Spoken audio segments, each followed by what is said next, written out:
در ناحیه واسه تحت عنوان سوگند پیشوای ملت سوگند ما جوانان همایش دایر گردید.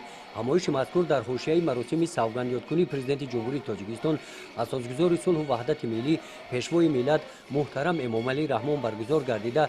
در آن جوانان کسب و کار گوناگون، جوانان موفق، گیرندگان استیپندیای پرزیدنتی، غالبان آزمون‌های ناحیوی و ولایتی شرکت نمودند.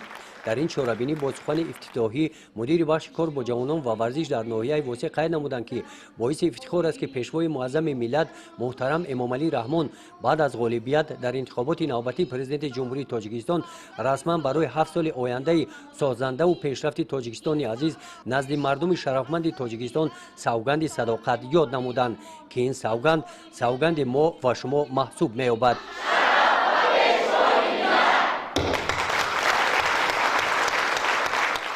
سپس نمایندگان کسب و کار گوناگون در موضوعهای سوگند پیشوای ملت سوگند ما جوانان، پیشوای ملت رمز اتحاد و سرجمعی و سعادت و آسودگی ما جوانان، صداقت به پیشوای ملت صداقت به ملت است. امامعلی رحمان و 30 سال صاحب استقلالی برآمد نمودند.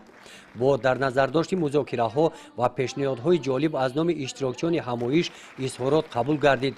از جانب اشتراکچیان همایش اظهارات مذکور با شعارپرتایی سوگند پیشوای ملت سوگند ما جوانان به پیشوای ملت صادقیم و کفکوبی های بردوام همه جانبه دستگیری کرده شد. گزارش خواجه نظریف خدای نظر ظهوروف از ناحیه واسه برای برنامه اطلاعاتی نوید.